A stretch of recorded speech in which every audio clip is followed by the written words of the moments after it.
Hey guys, welcome to another episode of Daily Dose of Football. Today is Tuesday, November 23rd, 2021. Let's hop right in.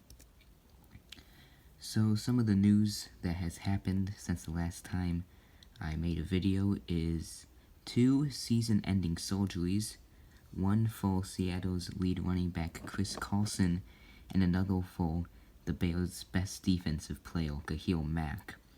Obviously, those are big because those are two big names that really help out on both the offense and defense for their respective teams.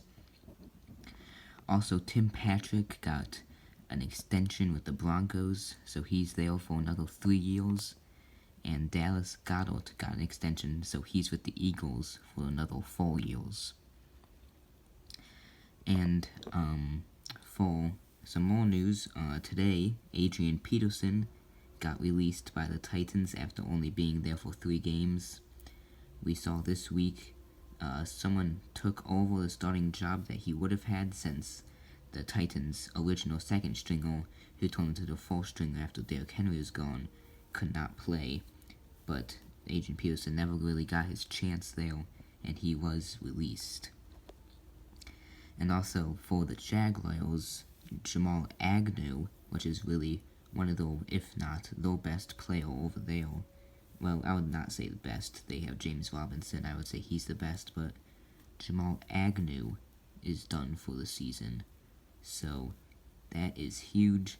Obviously, the Jaguars are not the best team, but they're obviously not going anywhere without them, because they also already have DJ Chalk done for the year, so they really have no receivers except for Laviska Shenault. And then one of the big pieces of news is Amari Cooper tested positive for virus, so he had to miss 2 games. He already missed 1, which was against the Chiefs this Sunday, which he proved to be huge for the Cowboys because they really couldn't do anything on offense because he was gone. So he also has to miss 1 more game, which is going to be Thursday, which is 2 days from now on Thanksgiving. So that is huge for them because if they don't start winning, then their chances of being in the playoffs decrease slowly. But they're also in an awful division in the NFC East, I think it is. So they could have an easy pass to the playoffs. Now I want to talk about some college football. This is the main focus because we saw some big things happen this week. Obviously, as you can see, Michigan State versus Ohio State. I thought this was going to be a close one. I thought that the Buckeyes were going to pull it out in the 4th quarter, but obviously it was never really a game. Ohio State was up 49-0 at halftime. Each team scored 7 points in the second half, so the final score was 56-7. And Michigan State just really had no chance ever during this game. C.J. Stroud was 32 for 35, only 3 incompletions. He only played 3 quarters, but that is insane.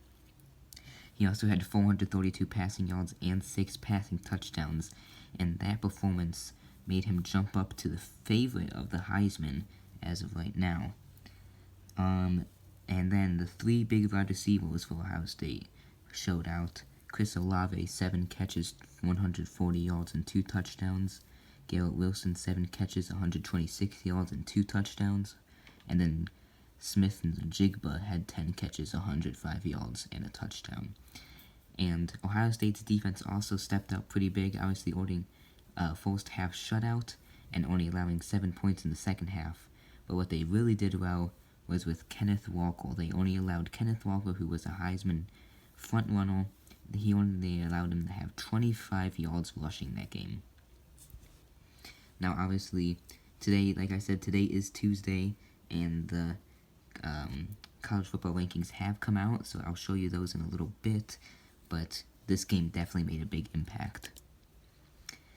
Next up was the big upset of the week, Oregon and Utah.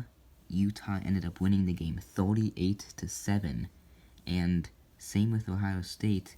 It was never really a game. Utah shut out Oregon in the first half, only allowed 7 points in the second half to Oregon, And what really sparked it and started thinking this is an upset is the last play of the second half. It was a punt return by Utah for a touchdown. So that really put them ahead. Obviously, that would also have big implications on the college football rankings, as number 3 was Oregon, and they went down, so that is a big change. And now I want to talk about Cincinnati and SMU. So, it's been a while since Cincinnati had a big win. It's really been since the first few weeks that they've had a big win, but they came to play against SMU, winning 48-14, and finally proved that they're legit, maybe. Of course, SMU's not really a great team, but they showed up, they played well, and they got a big win. Another game that was big, the last one I want to talk about, is Alabama and Arkansas. Now, Alabama ended up winning this game. The final score was 42-35. But once again, Alabama wins a close game against a bad team. Arkansas was ranked, but they're still not a good team. So Alabama was number 2. We saw Ohio State have a big game. Did Ohio State move up to number 2 and Alabama moved down to 3 because Oregon lost? We'll see. We'll see right now as the top 4 and the first 2 out. Now, my predictions coming into this was Georgia at number 1 because they are easily the best team right now because they're undefeated and they haven't lost. So there was no point moving them down. And then I had Ohio State at number 2 after the big win against Michigan State. Alabama at 3, Cincinnati at 4, and then the first 2 out I had Michigan and Notre Dame, who ended up winning 55-0 this week.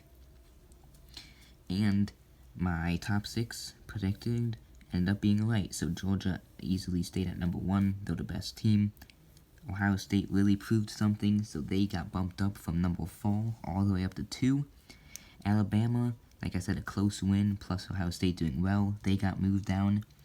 And then Cincinnati, thanks to Oregon losing, Cincinnati, who I don't think deserves to be there, is indeed number 4, but I'd be fine if Ohio State can somehow stay at 2, Cincinnati moved to 3, because I'm an Ohio State fan and a Browns fan. I would love to see Ohio State versus Cincinnati because I think it will be a free win for Ohio State. And then the first 2 out is Michigan and Notre Dame.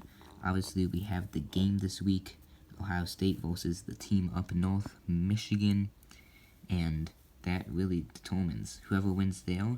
I think if they could go on to win the Big Ten championship, which they most likely will be a lock for the playoffs. Now, obviously, Sunday was NFL, and I never really got a chance to talk about Thursday night, so we're just going to go quickly over some NFL games here. So, on Thursday night, it was the Patriots and Falcons. The Patriots ended up winning that one 25-0. Patriots defense has 4 interceptions that game, and including one was a pick 6, so they stepped up to play. And the Ravens beat the Ravens beat the Bears 16-13. And the Ravens had no Lamar. Justin Fields did end up getting an injury that game to his ribs, and today Matt Nagy said that Andy Dalton will be starting Thursday on Thanksgiving. The Packers fall to the Vikings. Vikings win at 34-31. Vikings won on a game-winning field goal as time expired.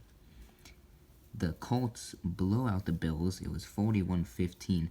And Colts won thanks to Jonathan Taylor's 5 total touchdowns. That's pretty insane. The first person in Colts history to have 5 total touchdowns in a game. Not including quarterbacks, obviously. Meanwhile, in Cleveland, the Browns put out a close one against the still winless Lions. They end up winning that one 13-10.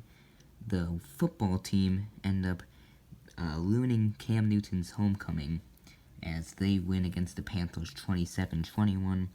Texans with a big upset over the Titans. Texans win at 22-13. 49ers beat the Jaguars, obviously, 30-10. Deebo Samuel had another good day. Dolphins beat the Jets 24-17.